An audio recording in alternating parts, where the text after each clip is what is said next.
Warning, due to some language and subject matter, listener discretion is advised.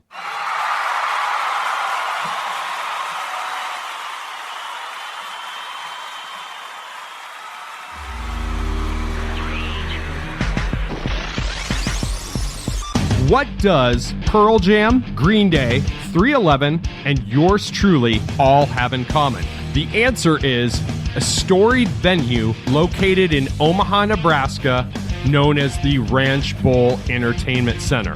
With the exception of myself, this was the historical pit stop for bands merely months before they would become famous.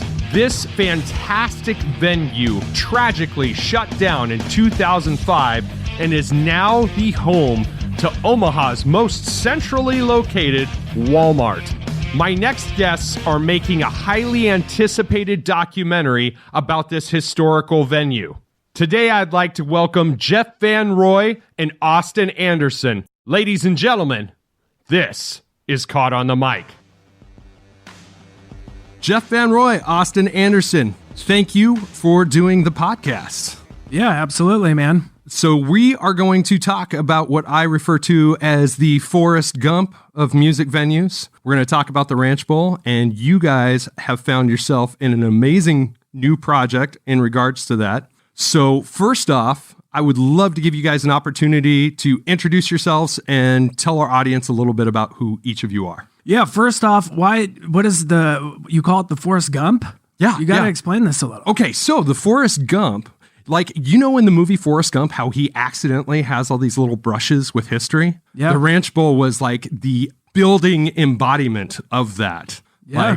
Totally. All right. I can see it. I like it. I like it. We'll use that. Now I'm thinking about Forrest Gump and all the scenes, so I can't remember the question. What was the question before that? Just tell people who the heck you are. Oh, yeah. So Austin Anderson, stand-up comedian and media marketing guy, radio guy, and linked up with Jeff, who we went to high school with together. Yeah, I'm the Jeff. same. I don't know why I can't talk, but Jeff VanRoy. I own a video production company, Dundee Digital. Reached out to Austin early 2019 about this project. So you call it a new project. This has been going on for a while for us. It's still 2019 to me in some ways, man.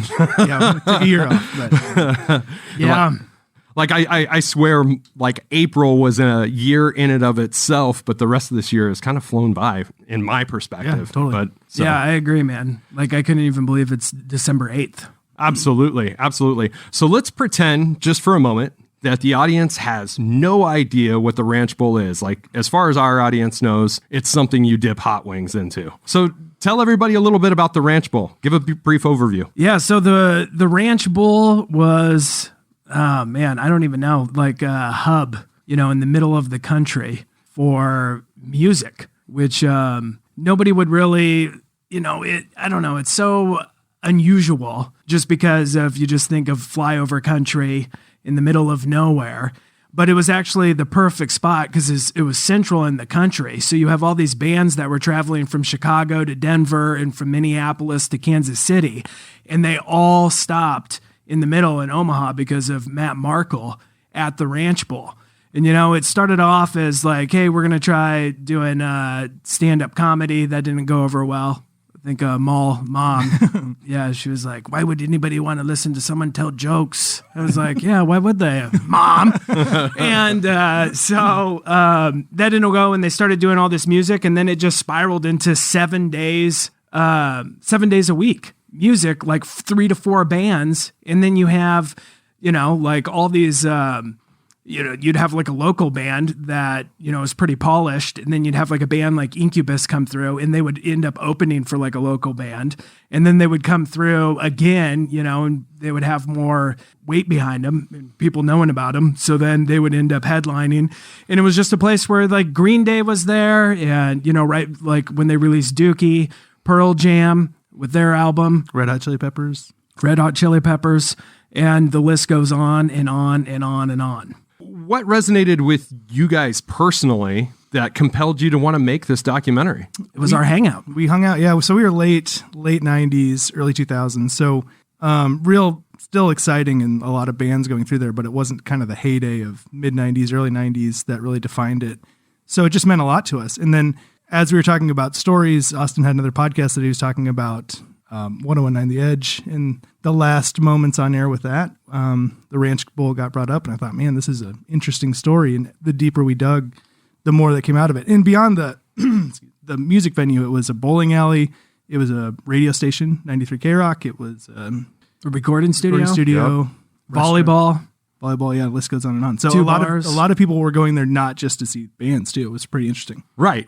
And I think you guys hit the nail on the head about it just being a hub, because you could be underage and see things that you wouldn't have been able to see had you been under 21 otherwise, correct? Yeah, and it goes both ways. There was old women at the bowling league seeing things that they should. Yeah. You got like Pantera getting ready in the bowling alley next to Grandma's bowling league. But it was just wild. And then like looking back on it, I didn't have any idea like how cool this place was, like how special and unique it was that we got to go there and spend, and see like all these cool bands that we saw there, and then even just go hang out there and watch our friends' bands play on amateur night or whatever from the school we went to, and like hanging out in the parking lot and just like it was just wild, like to think about. You just took it for granted almost. I didn't realize what landmark it was till a lot later in life. Yeah, till it was gone, and then it was like, oh man, we were sitting on something great there. I think a lot of us are in that same position, especially, and we'll come back to that because I do want to kind of touch on the final days of the Ranch Bowl, because I had quite an intimate relationship with it probably the last 5 years. I didn't move to Omaha until 2000. And I think when I moved into the city, that's when the Ranch Bowl had kind of its second renaissance, and it was a big inflated bubble at that point in time. So, but as documentarians, you guys have a pretty close relationship with this project, and it did mean different things to different people, didn't it? Yeah, that's right. And when we talked to one person, they introduced us to 5 more people and 5 more people after that. So the web is just growing and growing and growing. So it's really exciting. We've met some amazing people along the way, heard some amazing stories, and it was so many different things to so many different people. Absolutely. So if each one of you had to describe a personal favorite experience of your time as a patron at the Ranch Bowl, what would it be? Oh man, I don't know. Like looking back on it, I could say that, seeing, like bands that I loved at the time. Right. But looking at some of my own footage that I had from there, I don't know. I really like, when I think about it, going there and watching my friends playing their bands, so that's probably one of my favorite memories looking back on. And of course, like seeing Vanilla Ice there. Yeah. As we get to ask this question on everything that we do, podcasts, magazines, everybody's asking it, and it's hard to say that one moment that really stands out, because it was just the 2 nights with 2 Skinny Jays, like to go in there 2 nights in a row and just spending all your time, all your energy, everything there. It was just memorable. Yeah, and the fact that there's no seating, in a standing room only, and it was so small and compact. See, yeah, my favorite thing about the Ranch Bowl changes on the given day. I've probably given a different answer to every interview. Is it weird? It is for me, but I imagine with you guys working on a project about the Ranch Bowl, how your memory can get very hazy. Like you'll have a day where you'll be able to rattle off 10 things in a row that you remember about the Ranch Bowl. Then you'll have another day where you have the Woodstock experience, where if you remember Woodstock, you probably weren't there. Yeah. For me personally, I think one of, taking all the national bands that I saw, all the local shows I got to be a part of and play on. I think one of my most memorable events there was a New Year's Eve party they did from 2000 to 2001. It was New Year's Eve 2000 going into 2001. And they had bands going in every single bar of the Ranch Bowl that night. Aphrodisiacs were playing in the main venue. You go over to Snooker's, which was the pool hall, and they had Pomeroy and 3 Day Meat Sale playing in there. And it was kind of cool to see Pomeroy playing on the ground where normally they were up on the stage and you could see them play. And then I think Matthew's Pub had like Fonzarelli's and Noise Wave. And it was so jam-packed that if it took place in 2020, it would be considered a super spreader event. Very easily. Yeah, well, like if you think about it, it's like the ultimate house party. I mean, that's what you're for describing. sure. It's like that is the ultimate party. For sure. And as a local musician for me, I look at that specific night as a defining night where I got to network with so many people that it kind of set up the 10, 11 years afterwards for me as a local musician. And it was just fantastic. So, taking off the nostalgic and lovely rose-colored lenses for a moment, there were some very real issues that maybe kind of led to the demise of this place, right? Yeah. I mean, like in what regards? To rephrase that a little bit, in your opinion, as a fan, what was a major turning point or downward decline to the Ranch Bowl in some of its later years? Yeah, I mean, it definitely had, the fact that the building was becoming decrepit. Yeah. And the fact that, I think countless people told us that bowling balls were thrown into toilets on a regular basis. Yeah. There was a homeless guy living in the ceiling. It was just falling apart. It would need so much renovation, but like the main, the final nail in it was definitely Matt Markle getting sick. Yeah. And then having to step down and having other people step in to run it, and then, right.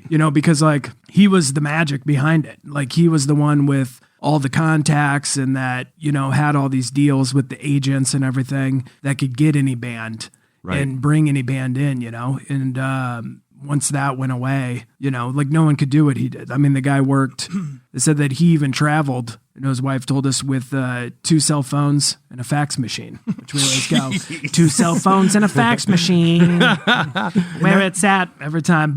And he always answered the phone, always was working, always like, right. That was like one of the reasons why the agents loved him, we were told, is because they could always count on him and he would always answer. Yeah. You book them early and there's no red tape. Yeah. Got those big bands in there. Oh, absolutely. Yeah. Absolutely. So I should probably clarify that I'm asking this from the perspective of a guy that kind of was in the trenches, playing on those stages at, pretty much every week, every other week with different projects. And one thing that I remember when I first moved to Omaha versus towards the end of the Ranch Bowls run is it was very prestigious to earn a weekend spot as a local band.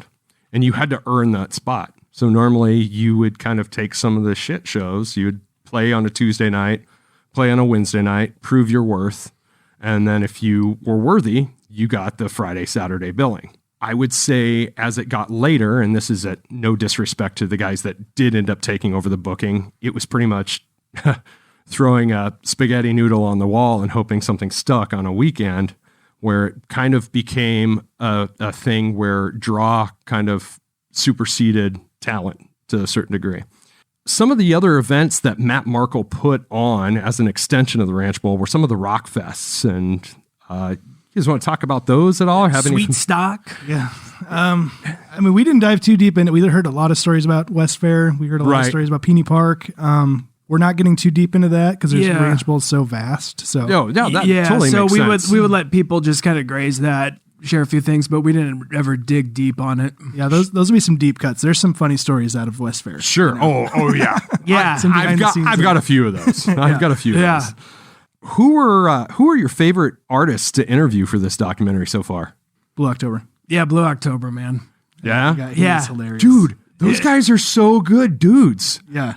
Yeah, and just super like funny and easy to talk to, like just great conversation, man, and just people that really just love music. Right. Yeah, and the ranch, he's so passionate about it. Yeah. Like, he could have sat there for 4 hours and talked about it. Dude, I am so glad you said this, because one of the last episodes of the podcast, I was talking to my friend Matt Frampton, and Matt was in a band called Normandy Circle, and he went off and he did some bookings. I don't know if you guys remember, they started doing shows at Funplex for a little while. Yeah.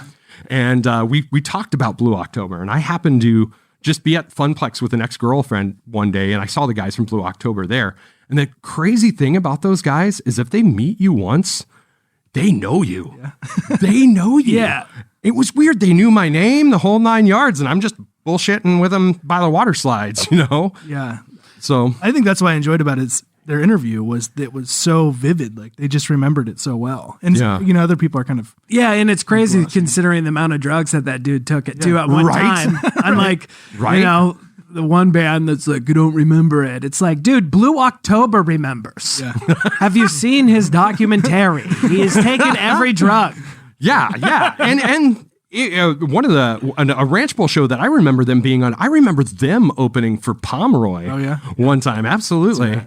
Absolutely. So you guys got to talk to the Pomeroy guys too. Oh, yeah. They were a great time too. Yeah. And they kind of had a little bit of a residency there to some degree. Oh, yeah. I mean, they were Matt Markle's pet project, passion project. And they were on the label. yeah. Get Go Records. I mean, they had their equipment there. That's where they practiced. He put them up, like everything, and then he got sick, unfortunately. So he wasn't able to devote, his time and resources to him like he could have. The scope of bands that you've interviewed for this project, this is an opportunity. Name drop those bands. There's still some big fish out there that we're working on. Yeah. COVID really. Yeah, I'm sure. Well, yeah, and on top of that, a majority of them are in California, and that place is like completely, locked down, deserted, and then no one wants to be around anyone, So it's like, yeah, man. I mean, we've been on hiatus now for what, 6 months? Yeah. Oh, no. 7? Like a year. Well, yeah, since February. Yeah. I mean, we were going to go in like March or April. Yeah. We were lined up to go in the spring, and then it was just done for that. But yeah, so it's so we got a lot of the regional, everybody with the usual suspects. That's awesome. That's awesome. I watched the live stream that you guys did. Wasn't that at the first of this year, or was it the tail end of last year? That was early on pandemic. That was this year. Yeah, it was in the spring. Yeah, because you guys showed the footage of Ma. Yeah. Oh, And that yeah. was fantastic. Yeah. Fantastic. Yeah, we got it's going to be great. So I know we were hoping to have it wrapped up and Yeah, ready in further along than we are 2021, now. Gotcha. but we're just going to I mean, our original goal was to have it done 2020. Right. Yeah. But there were some outliers, like they have to be a part of it. So we're not, and then that's when it got pushed. Yeah, and like the thing is like we've done 45 interviews. So I mean, we have tons of footage and stuff that people have sent in. Like we have enough, like we could make it. Yeah. But then it wouldn't be like how we envisioned it to be and what we want it to be, because there are certain people that we wanted to be part of it, So we're just holding off. Mad respect for that, because if you're going to do it right. Yeah, right. We're in no exactly. hurry. Like, that's what everybody's like, when can we see it? When can we see it? And I'm like, it'll be a while, Yeah. Yeah. But I think that's just because of people's individual nostalgia, especially in a year like this. Yeah. Like people are looking at mortality in a different way. Totally. So they're looking at nostalgia in a totally different way as well. So they want things like this. Hypothetically speaking, and this is very, very, very hypothetical, being your involvement in the entertainment world, if you will, and your involvement as somebody who does video production, take the Walmart, the Home Depot, Menards, all the rumored suitors to the land and the real estate. In the wake of the years that came after the Ranch Bowl closed, do you think another renaissance could have happened if it had stayed open?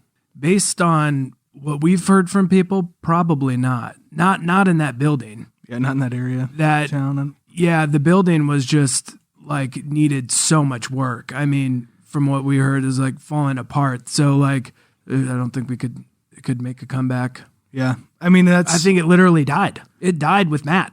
Yeah. Yeah. I'm glad you guys answered that way, just for the simple fact that I think there's a lot of misconception out there about what the reality of the closing of the Ranch Bowl was.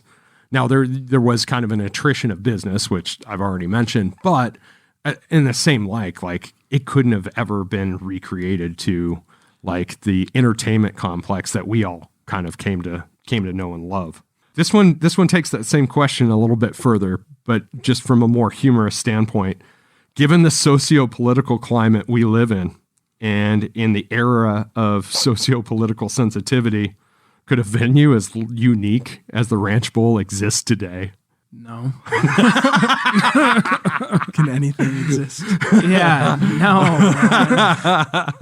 I do think people would lose their minds but the reason why, it's not even because of, political correctness or political anything. It's because the Ranch Bull lived in a time pre-technology, pre-cell phones, we were having a hard time finding pictures because it was disposable cameras or a film camera. Like, you couldn't have a place like that because everybody would be recording the nonsense that happened there and it would be shut down immediately. It had to exist in a time where it wasn't tethered to, the technocracy.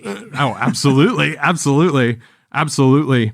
So you want to get the best interviews possible, the correct interviews for this documentary to make it happen. So obviously it probably stands to reason that I wouldn't ask what the release timeline is at this point in time. But if you had to kind of pinpoint a goal, like what ideally would make you happy? 2021, I think. We're still trying to figure out exactly what it's going to be.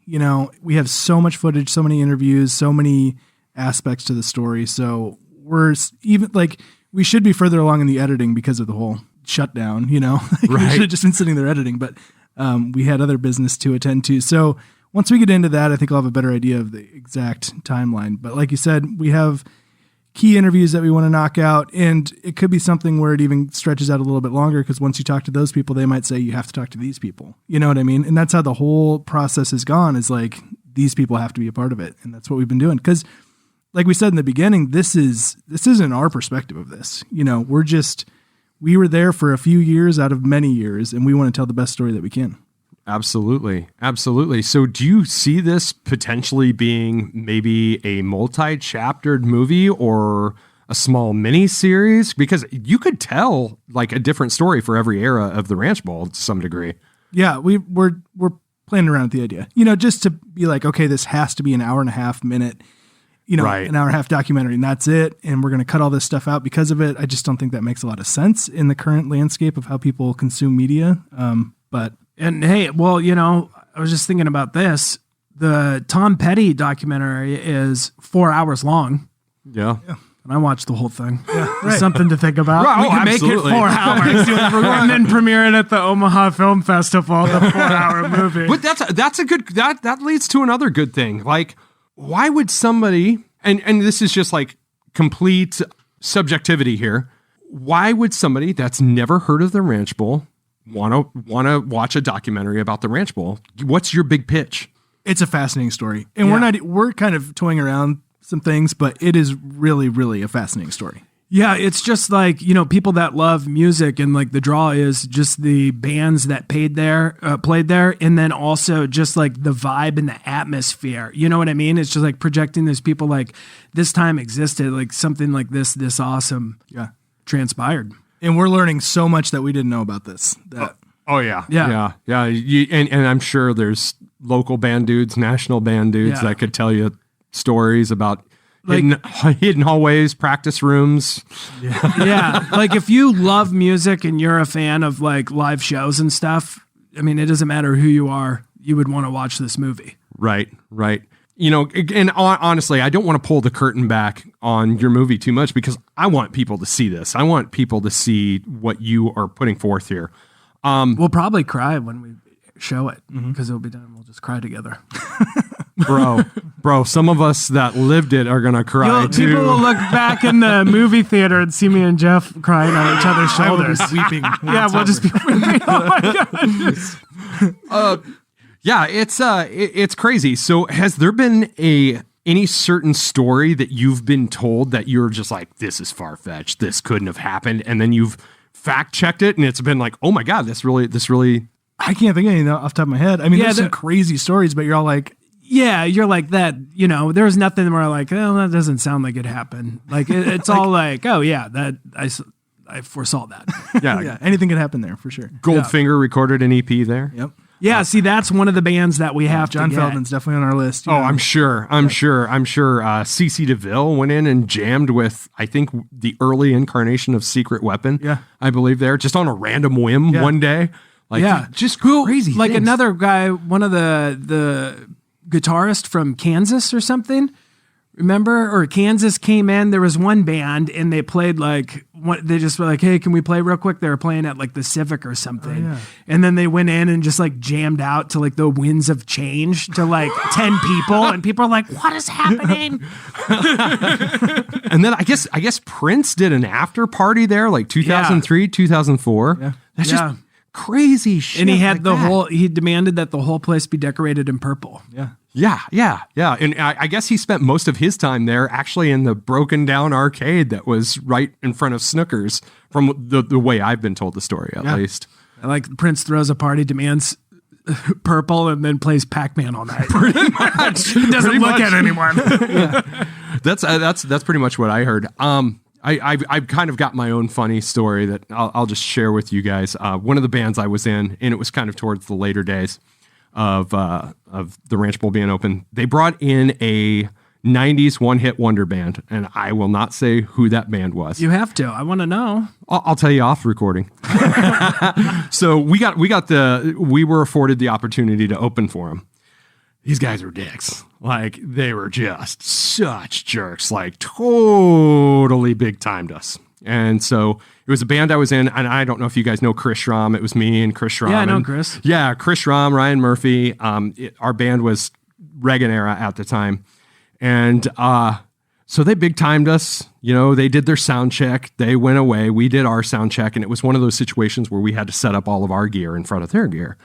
They're such dicks that my band, as soon as we get done sound checking, we start messing with all their volume knobs on their amps, detuning their guitars. My drummer, I think, took his drum key to their snare drum and detuned their snare drum. And so when they came up on stage and started the show, they got their comeuppance for big timing us. So and did you guys leave immediately? Nope. As a matter of fact, I'm pretty sure we all stood in the bar drinking our beers with our shit-eating grin and, high-fiving with Ma over the whole deal, if you want to know the honest to God truth. But so what have you guys learned about yourselves in the process of making this film? I don't know. That's a big question. I like producing things. I don't know. It's fun setting up the interviews. And when we were really on a roll before this happened, I mean, we were traveling and going. I mean, it was a great time. I want to get back to it. I miss it. I do too. Yeah, it's a dream job. I really do. It is. It's a dream job. Right. It's what I want to be doing. That's what I've learned. Absolutely. It was a big undertaking, and it's become kind of larger than life at times. Yeah. Just because of the scale of it, and then the pandemic and all that garbage. But it's going to be great. Awesome. I'm so looking forward to it. Is the name of the movie going to stay the Ranch Bowl documentary? I don't know. Probably. That's how all of us us local music we heads had a real long name for it, and but we simplified it just so people could find it easier. So when people were doing a lot of searches for Ranch Bowl documentary, so changed the handle and stuff like that just so it came up quicker. Yeah, I don't know. We'll probably change the name. Yeah. We'll think of that last. Well, those of us the Ranch Bowl trilogy. Lord of the Ranch Bowl. That's awesome. Soundtrack provided by Clever and Pomeroy. Yeah. The Strings of Time. That's the first one. That is awesome. Jeff, Austin, awesome talking with you guys. Awesome getting to talk about this documentary. I'm excited. I know every one of my peers is super excited. You are doing the Lord's work here, guys. It's going to be an audio visual time machine that we're all kind of looking forward to. Yeah, I think that brings another good point to why we're taking our time with this is because we know so many people are looking forward to it. Like, we want to present it the best that we can. And we don't want to half-ass anything, just like you said, the people from the Omaha Film Festival, they're like, is it done yet? Like, we know people are anticipating, so we just don't want to throw something together and then people be like, we want it to be the best. And show show every era that was there the best that we can. Because there's a lot that we weren't a part of that we still need to hear voices from. So, and we still are looking for photos and videos from that time period. Yeah. Right. Which is a good point. Go to ranchbowlfilm.com. You can buy a Ranch Bowl t-shirt. We got permission from the trust to sell those, and the money goes to help the documentary. And then also you can submit stories and pictures and videos there on the website as well. Awesome. I was hoping you'd say something along those lines. Guys, it's been a pleasure. Thank you very much for doing my podcast. I hope maybe we can talk again sometime in the future. Yeah, absolutely. Yeah, absolutely, man. Anytime. Appreciate it. Thanks. I want to once again thank Jeff VanRoy and Austin Anderson for doing the podcast today. And just to reiterate, that is ranchbullfilm.com. You can submit stories as well as purchase Ranch Bull t-shirts and hoodies at that site. There was a blink and you'll miss it moment there in the podcast where Austin Anderson stated that he was a stand-up comic. When I was talking to him off air, he said that he has only performed 4 times since February. So once this world of craziness subsides a little bit, check your local listings and see if you can catch an Austin Anderson gig someplace. Also, if you've got a couple of minutes, go to the Apple Podcast app and leave us a 5-star review. Plus, leave a couple of comments if you don't mind. This pushes us to the top of the search engine queue when people are looking for new podcasts. You could also leave messages on Instagram and Facebook.